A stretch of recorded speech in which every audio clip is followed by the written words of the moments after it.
नमस्कार, सौरभ द्विवेदी नाम है हमारा और आप देखना शुरू कर चुके हैं लल्लन टॉप शो। नागरिकता संशोधन कानून के खिलाफ प्रदर्शन, हिजाब विवाद, हाथरस गैंगरेप के बाद कथित दंगों की साजिश और ऐसे तमाम मामलों में एक शब्द का जिक्र कहीं ना कहीं से चला ही आता है, PFI, popular front of India. आपने अखबारों में पढ़ा होगा, अमुक घटना के तार पीएफआई से जुड़े मिले। हाल ही में ऐसी हेडलाइन बिहार की राजधानी पटना के एक मामले के संबंध में भी बनी, जहां पुलिस ने आतंकवादी गतिविधियों में सम्मिलित होने के आरोप में 2 लोगों को गिरफ्तार किया था। हमने आपको लल्लन टॉप शो में बीते दिन के विस्तार से बताया था यह भी कि इस मामले की जांच एनआईए के सुपुर्द कर दी गई और यहां भी पीएफआई का जिक्र हुआ।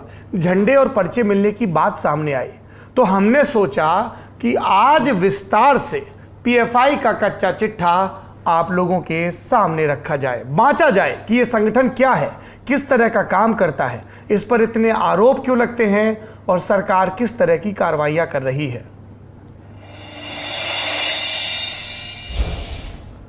शुरुआत पटना वाली घटना से ही करते हैं। 15 जुलाई यानी आज के रोज फिर से छापेमारी हुई। पटना के फुलवारी शरीफ आतंकी मामले में पुलिस ने दावा किया कि गजवाए हिंद ग्रुप बनाकर पाकिस्तान के कई लोगों को ग्रुप में जोड़ा जा रहा है। इस संबंध में फुलवारी शरीफ से एक शख्स को और गिरफ्तार किया गया। इसका नाम इलियास ताहिर बताया जा रहा है। इससे पहले 14 जुलाई को बिहार पुलिस ने दावा किया कि आतंकी मॉड्यूल के 2 मुख्य आरोपियों समेत 5 लोगों को पकड़ा गया है। इनके संबंध पॉपुलर फ्रंट ऑफ इंडिया यानी पीएफआई से होने का दावा किया गया। मामले की जांच एनआईए के पास है। आज आतंक विरोधी दस्ते यानी एटीएस ने पटना में पीएफआई के ही राजनीतिक विंग एसडीपीआई के दफ्तर पर छापेमारी की। दफ्तर में जुबैर, तीस्ता सीतलवार सरीखे लोगों की गिरफ्तारी का विरोध करते हुए पोस्टर मिले। इनमें लिखा था, let's unite against politics of hate. Police ने आरोपियों की गिरफ्तारी के वक्त दावा किया था कि उन्हें कुछ आपत्तिजनक और विद्वेष से परिपूर्ण कागजात मिले, जिसमें साल 2047 तक हिंदुस्तान को इस्लामिक राष्ट्र बनाने की बात लिखी थी। हमने बीते दिन के शो में ये खबर दिखाई थी। एक बार फिर एसएसपी का बयान आया था, वो सुन लीजिए। और अभी तक जो अनुसंधान बिल्कुल प्रारंभिक स्टेजेस पर है। जो पता चला है कि ऑर्गेनाइजेशन बेसिकली मोबिलाइज करती थी, मस्जिद में और मदरसा में यूथ्स को मोबिलाइज करते थे और कठोरता की तरफ, जिसको हम अंग्रेज़ी में रेडिकलाइजेशन बोलते हैं, उसके लिए ये लगातार कार्यशील थे। इसका जो मॉडस था कि ये लोग जैसे शाखा होती है, आरएसएस अपनी शाखा ऑर्गेनाइज करते हैं और लाठी की ट्रेनिंग देते हैं, उसी तरह से ये लोग शारीरिक प्रशिक्षण, फिजिकल एजुकेशन के नाम से लोग अपने यूथ्स को बुला के और उनको प्रशिक्षण दे रहे थे और उसी के साथ ही जो अपना एजेंडा है और प्रोपोगेंडा है, उनके माध्यम से यूथ्स को ब्रेन वॉश करने का काम कर रहे हैं। जिस पीएफआई पर ये आरोप लगे, हमने उनकी प्रतिक्रिया भी जाननी चाहिए। हमने पीएफआई से 5 सवाल किए। पहला, पटना में हुई गिरफ्तारियों के तार पीएफआई और एसडीपीआई से जोड़े जा रहे हैं। आप पर आतंकी गतिविधियों में शामिल होने का आरोप लग रहा है, इस पर क्या कहना है? दूसरा, रिटायर्ड दरोगा मोहम्मद जलालुद्दीन और अतहर परवेज आपके संगठन से जुड़े हैं, हाँ या नहीं?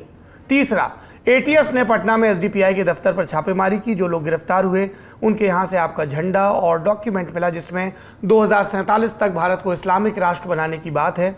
क्या आप उस डॉक्यूमेंट से इत्तेफाक रखते हैं? चौथा, पटना के एसएसपी ने कहा कि पीएफआई के लोग आरएसएस की तरह शाखा लगाकर युवाओं को शारीरिक प्रशिक्षण देकर अपने एजेंडे और प्रोपेगेंडा के लिए ब्रेन वॉश कर रहे थे, इस पर क्या कहना है? और पांचवा, पीएफआई के ऊपर कितने मुकदमे चल रहे हैं? क्या कभी किसी केस में दोष सिद्ध हुआ?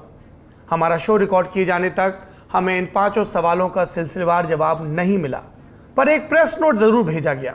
इस प्रेस नोट का शीर्षक था, Bihar police claims ridiculous attempt to demonise the organisation Popular Front. मतलब ये कि पॉपुलर फ्रंट ने कहा कि बिहार पुलिस का दावा हास्यास्पद है, ये संगठन को बदनाम करने की कोशिश है। प्रेस नोट में आगे लिखा गया कि बिहार पुलिस ने पटना में 2 मुस्लिमों को गिरफ्तार किया और दावा किया कि वो आतंकी हैं और कई आरोप पॉपुलर फ्रंट ऑफ इंडिया पर लगाए। ये सभी आरोप निराधार हैं। पुलिस ने फेक डॉक्यूमेंट के आधार पर एक काल्पनिक टेरर प्लॉट तैयार करने की कोशिश की। आरोपियों के पास से जो 8 पेज का दस्तावेज मिलने का दावा किया, वो पूरी तरह से फैब्रिकेटेड यानी बनावटी है। पीएफआई ने ऐसा डॉक्यूमेंट कभी भी प्रकाशित या वितरित नहीं किया। ये डॉक्यूमेंट पहली बार तब पब्लिक डोमेन में आया जब यूपी पुलिस ने बस्ती जिले के मामले की चार्जशीट में इसे दिखाया था। अगर कोई उस दस्तावेज को पढ़े तो आसानी से इस नतीजे पर पहुंच सकता है कि ये कुछ और नहीं बल्कि फैब्रिकेटेड है।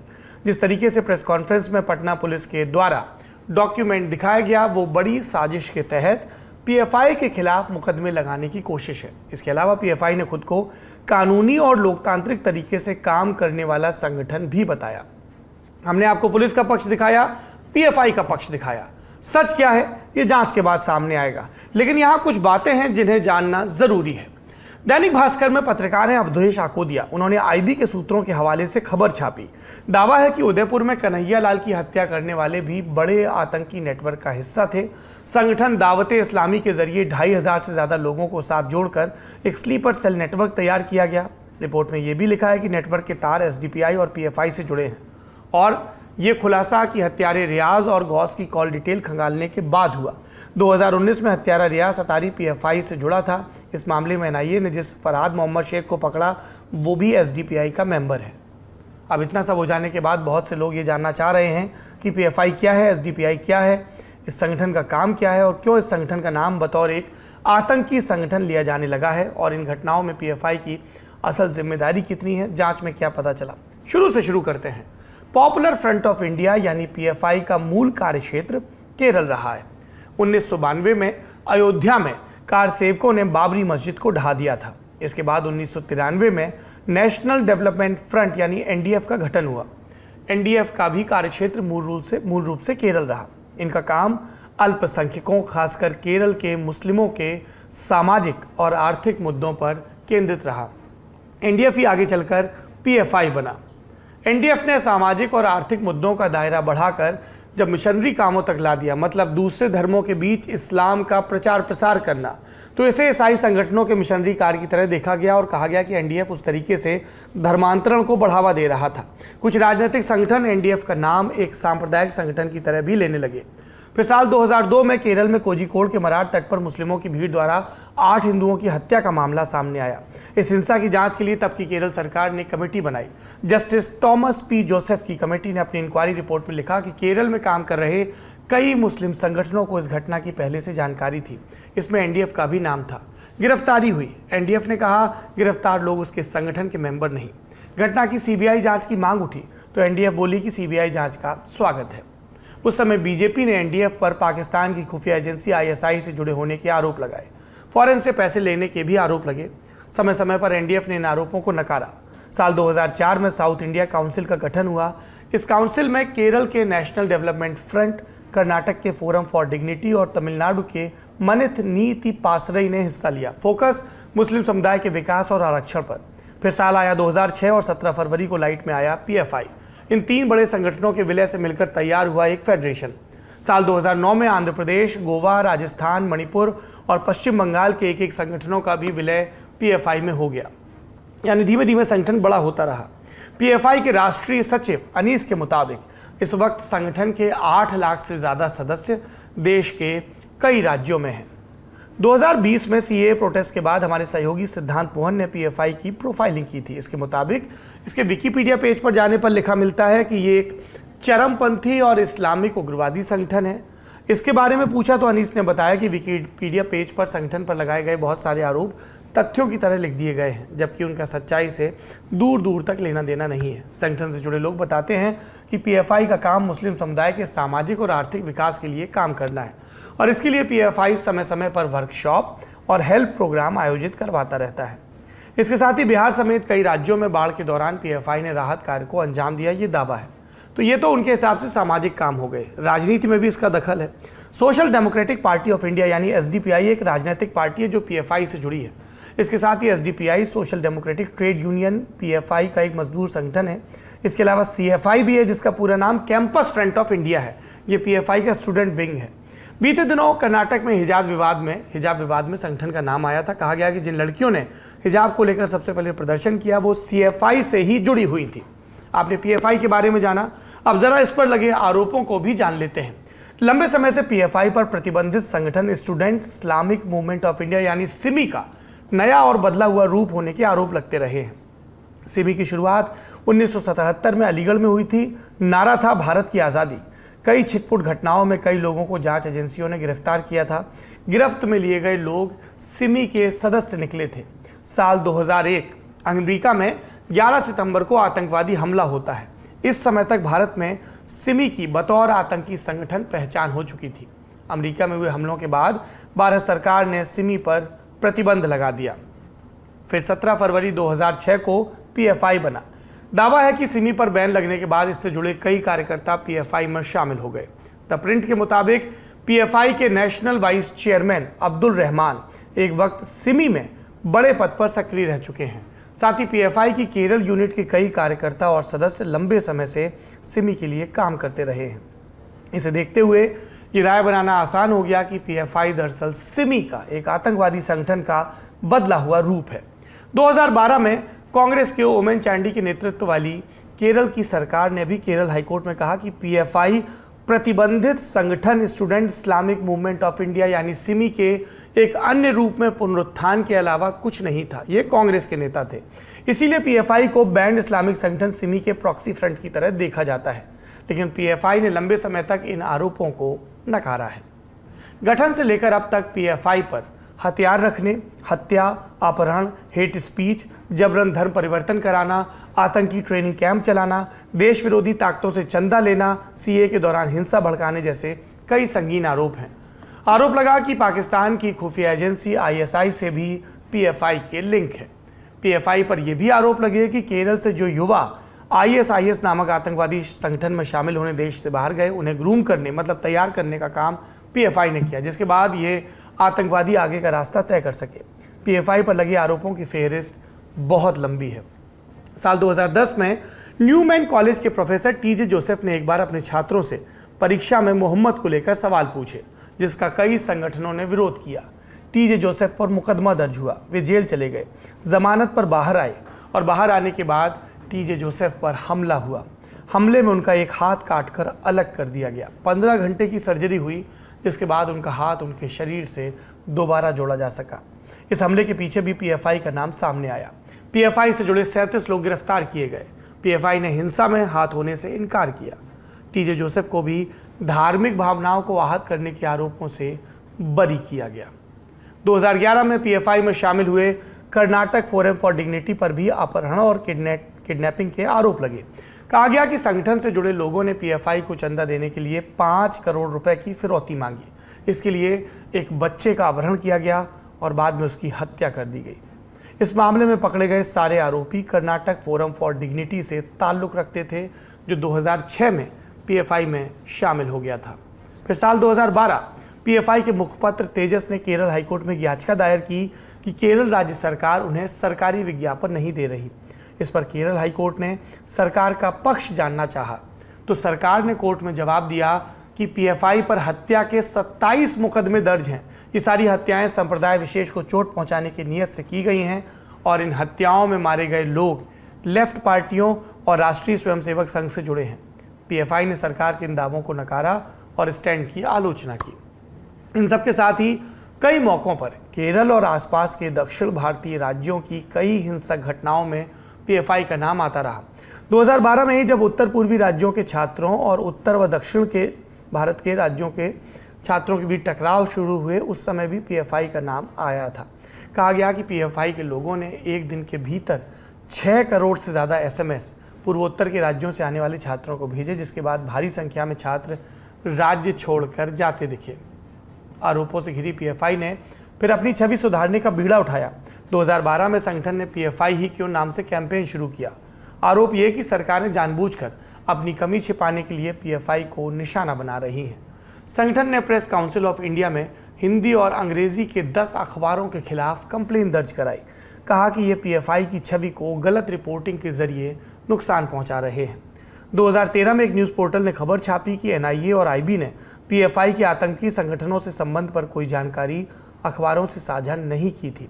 समय समय पर पीएफआई अपने ऊपर लगे आरोपों का खंडन करती रही, मगर विवादों से पीएफआई का नाता कभी नहीं टूटा। 2013 में केरल पुलिस ने दावा किया कि कन्नूर के नरथ में पीएफआई हथियार बनाने का कैंप चला रही थी। कैंप से पुलिस ने पीएफआई के 21 मेंबर्स को गिरफ्तार किया। कहा गया कि 2 हाथ से बनाए हुए बम बनाने के लिए कच्चा माल, तलवार और पीएफआई के कुछ पैम्फलेट मिले। पुलिस ने यह भी कहा कि मौके से एक डॉक्यूमेंट भी मिला जिसमें कई हस्तियों के नाम थे। पुलिस ने इसे एक हिट लिस्ट की तरह देखा। लेकिन पीएफआई ने इस मामले में सफाई दी। कहा कि गिरफ्तार हुए लोगों के साथ साथ पीएफआई के नेताओं का बयान भी आया कि ये योग का ट्रेनिंग कैंप था जो पीएफआई के हर सदस्य के व्यक्तित्व विकास के लिए ज़रूरी है। पर पुलिस ने कहा कि जब गिरफ्तार हुए लोगों से योग के बारे में पूछा गया तो वे इस बारे में कुछ भी नहीं जानते थे। 2018 में भी एक विवाद हुआ। सीएफआई और एसडीपीआई कार्यकर्ताओं पर एर्नाकुलम में महाराजा कॉलेज के अंदर स्टूडेंट फेडरेशन ऑफ इंडिया यानी एसएफआई के नेता अभिमन्यु की हत्या का आरोप लगाया गया था। चार्जशीट के मुताबिक एक सीएफआई नेता सहल हमसा ने एक ग्रेफिटी यानी दीवारों पर उकेरी जाने वाली पेंटिंग को लेकर वामपंथी संगठन एसएफआई और सीएफआई का जब संघर्ष हुआ तो इस दौरान अभिमन्यु को चाकू मार दिया। 2019 में सीए के खिलाफ हुए प्रदर्शन और हिंसा में भी पीएफआई का नाम आया था। पुलिस ने इसके जो उत्तर प्रदेश प्रमुख हैं वसीम, उनके साथ साथ संगठन के 25 लोगों को गिरफ्तार किया। यूपी नहीं, पुलिस ने असम के प्रमुख अमीनुल हक और मोहम्मद मुजम्मिल हक को भी गिरफ्तार किया था। इसके बाद पीएफआई ने दिल्ली में एक प्रेस कॉन्फ्रेंस का आयोजन किया। इसमें बताया कि पुलिस इन प्रदर्शनों को किसी षड्यंत्र का हिस्सा बताकर बदनाम कर रही है। साथ ही पुलिस पीएफआई को भी बदनाम कर रही है। तब यूपी के डीजीपी थे ओपी सिंह, उन्होंने प्रेस में बयान दिया कि यूपी पुलिस के पास पर्याप्त सबूत हैं कि पीएफआई एक आतंकवादी संगठन है। यूपी सरकार ने केंद्रीय गृह मंत्रालय से मांग की कि इस पर प्रतिबंध लगाया जाए। पीएफआई पर प्रतिबंध लगाने की मांग लंबे समय से उठती रही है। केरल और कर्नाटक की सरकारें केंद्र सरकार से समय समय पर यह मांग करती रही हैं कि वे पीएफआई पर प्रतिबंध लगाएं। ताज़ा मामला यूपी का है। योगी आदित्यनाथ सरकार ने भी गृह मंत्रालय को चिट्ठी लिखी, कहा कि पीएफआई के आतंकी संगठन सिमी से जुड़े होने के पुख्ता सबूत हैं, इसलिए इस संगठन को प्रतिबंधित किया जाए। अक्टूबर 2017 में भी केंद्रीय गृह मंत्रालय ने कई मीटिंग्स की थी इस बारे में पीएफआई पर प्रतिबंध लगाने को लेकर। इसके राजनीतिक संगठन एसडीपीआई पर भी प्रतिबंध लगाने की मांग उठती रही है। 2019 में झारखंड की तत्कालीन रघुवर दास सरकार ने भी इस पर प्रतिबंध लगा दिया था। पर सवाल यह है कि राष्ट्रीय स्तर पर केंद्र सरकार प्रतिबंध क्यों नहीं लगा रही? अगर देश में होने वाली हर संदिग्ध गतिविधि में से कई के पीछे पीएफआई है तो उसे बैंड संस्थानों की लिस्ट में क्यों नहीं डाल दिया जा रहा? इस पर जानकारों का मानना है कि सिमी के आतंकी संगठन होने के पुख्ता सबूत थे। पीएफआई के बारे में कही जा रही बातें अक्सर आरोप की शक्ल में सामने आती हैं। पीएफआई पर आईएसआईएस के लिए भर्ती करवाने का आरोप लगा। पीएफआई ने कहा केरल से जो लड़के आईएसआईएस में भर्ती होने गए वे एक वक्त पीएफआई के मेंबर तो थे, लेकिन पीएफआई ने उनकी भर्ती के लिए कोई रास्ता नहीं खोला, ना ही कोई मदद की। बतौर संगठन किसी भी जांच में पीएफआई का गुनाह सामने नहीं आया उनके हिसाब से। एक्सपर्ट्स के मुताबिक पीएफआई समाज सेवा के काम भी करता है और उसका दावा है कि वो अल्पसंख्यक समुदाय के अधिकारों और विकास के लिए खड़ा है। ऐसे कई कार्यक्रम और कई वर्कशॉप पीएफआई ने आयोजित भी किए हैं। ऐसे में जांच एजेंसियों के लिए सबसे बड़ी चुनौती ये है कि पीएफआई पर लगे आतंकी आरोपों के मद्देनज़र साक्ष्य जुटाए, पुख्ता कामयाबी उसमें हासिल हो ताकि कोर्ट में वो स्टैंड कर सके। और इसीलिए अब तक पीएफआई के खिलाफ जो भी है वो आरोपों की शक्ल में है। प्रत्यक्ष रूप से दोष एक भी मामले में अभी तक साबित नहीं हुआ है। जो तथ्य और तर्क हमारे सामने थे हमने आपको बता दिए, लेकिन संगठन पर गंभीर इल्ज़ाम है। अब आपकी बारी है राय बनाने की। ये था आज का बड़ी खबर सेगमेंट। अब चलते हैं दिन के वीडियो की तरफ।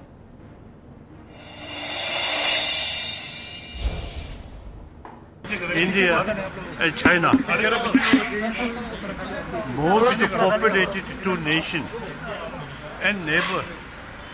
Sooner or later, you have to solve this problem through talk, through peaceful means. Use military force is outdated. इनका चेहरा आप बहुत अच्छी तरह से जानते हैं। ये धर्मगुरु दलाई लामा हैं।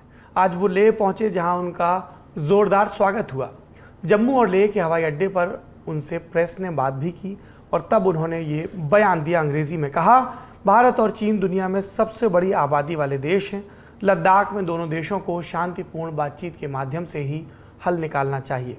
दलाई लामा जब भी अरुणाचल या लद्दाख जाते हैं चीन के पेट में दर्द होता है। अनुच्छेद 370 के निष्प्रभावी होने के बाद ये दलाई लामा का पहला लद्दाख दौरा है। उन्होंने ये भी कहा कि वो अलग तिब्बत की नहीं बल्कि चीन के भीतर स्वायत्त तिब्बत के पैरोकार हैं। दलाई लामा के इन बयानों की पूरी दुनिया में चर्चा हो रही है और दिल्ली में कोई मंद मंद मुस्कुरा रहा है। सूचना समाप्त। अब चलते हैं सुर्खियों की तरफ। पहली सुर्खी आज फिर संसद से आई। आज संसद के एक छोटे से बुलेटिन की तस्वीर सुबह सुबह वायरल हो गई। 14 जुलाई के इस बुलेटिन में सेक्रेटरी जनरल पीसी मोदी के नाम से एक आदेश है। आदेश ये कि सांसद अब संसद परिसर को किसी तरह के प्रदर्शन, धरने, हड़ताल, उपवास या किसी धार्मिक आयोजन के लिए इस्तेमाल नहीं कर पाएंगे। इसे लेकर विपक्ष ने सरकार की आलोचना की। राज्यसभा में कांग्रेस के मुख्य सचेतक जयराम रमेश ने ट्वीट किया कि धरना मना है। ये वर्ड प्ले था। 2003 में एक हॉरर फिल्म आई थी जिसका नाम था डरना मना है। इस पर एनसीपी सुप्रीमो शरद पवार ने भी कहा कि उन्हें लोकसभा अध्यक्ष की तरफ से एक बयान प्राप्त हुआ कि प्रदर्शन पर कोई रोक नहीं है। सभी राजनीतिक दल 16 जुलाई को दिल्ली में मिलेंगे और वहीं इस पर विस्तार से बात होगी। कई लोगों ने इस पर भी ध्यान दिलाया कि जब जयराम रमेश यूपीए सरकार के दौरान मंत्री थे तब भी इस तरह के निर्देश जारी किए गए थे। दूसरी सुर्खी, आज ऑल्ट न्यूज़ के सह संस्थापक मोहम्मद जुबैर को दिल्ली में दर्ज मामले में बेल मिल गई। दिल्ली पुलिस ने 2018 में किए एक ट्वीट को लेकर जुबैर को 27 जून के रोज़ गिरफ्तार किया था और इसके बाद उन्होंने बेल के लिए चीफ मेट्रोपॉलिटन मजिस्ट्रेट कोर्ट में याचिका लगाई जो 2 जुलाई को खारिज हो गई। फिर जुबैर राहत के लिए सेशंस कोर्ट पहुंचे थे। दिल्ली पुलिस ने अपनी एक एफआईआर में पहले आईपीसी की धारा 153A और धारा 295 लगाई थी। इन धाराओं का संबंध दो समुदायों के बीच धार्मिक विद्वेष फैलाने और धार्मिक भावनाएं भड़काने से है।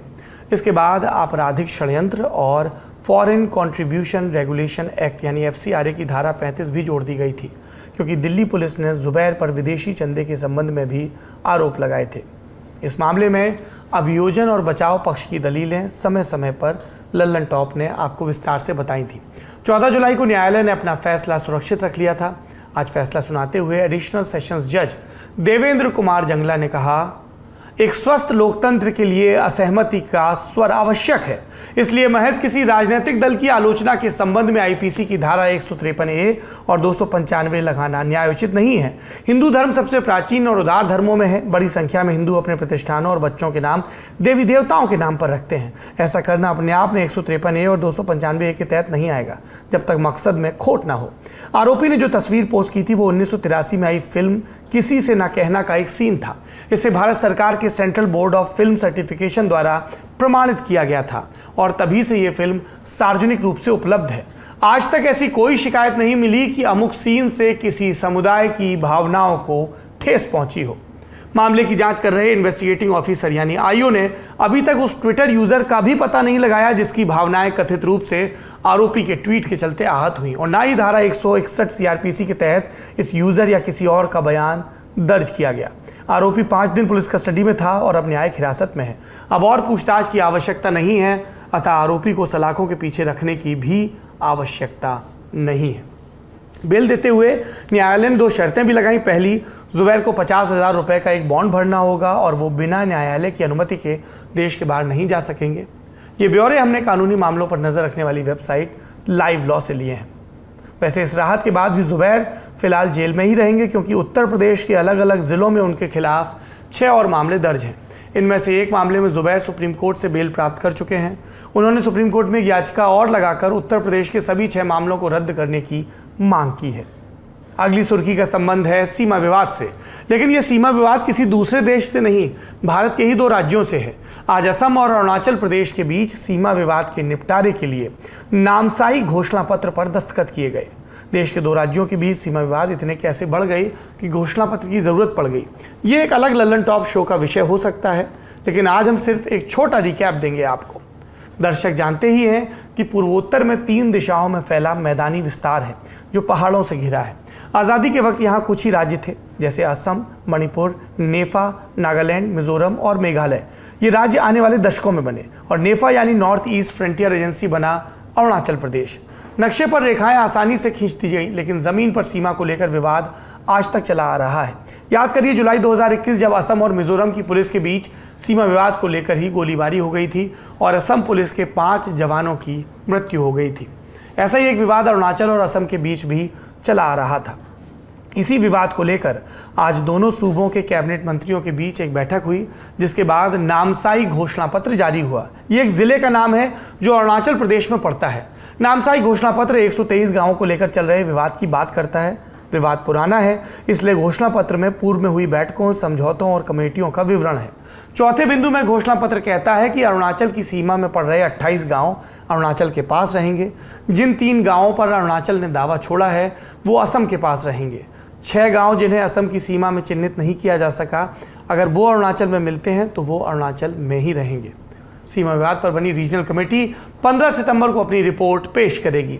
इसके बाद दोनों राज्यों में एक समझौता होगा जिसे स्वीकृति के लिए केंद्र के पास भेजा जाएगा। इस समझौते पर अरुणाचल के मुख्यमंत्री पेमा खांडू और असम के मुख्यमंत्री हिमंता बिस्वा शर्मा ने दस्तखत किए हैं और प्रधानमंत्री और गृह मंत्री का शुक्रिया भी अदा किया है। अगर बातचीत के माध्यम से सीमा विवाद वाकई इस तरह सुलझ जाता है तो ये असम और अरुणाचल के साथ पूरे पूर्वोत्तर के लिए उपलब्धि होगी और देश के लिए एक नया सबक। जाते जाते एक बात और, एक न्योता है। जुड़िए लल्लन टॉप की नई पहल रंगरूट से। रंगरूट जहां बात होगी युवाओं की, उनकी पढ़ाई लिखाई, कॉलेज, यूनिवर्सिटी, कैंपस और करियर की।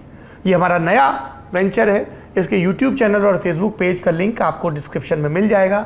लाइक करिए, सब्सक्राइब करिए और हजक के शेयर भी करिए, क्योंकि बात नौजवानों की है। शुक्रिया। अपना और अपनों का खूब ख्याल रखिए। उम्मीद है सोमवार को एक बार फिर आपसे मुलाकात होगी।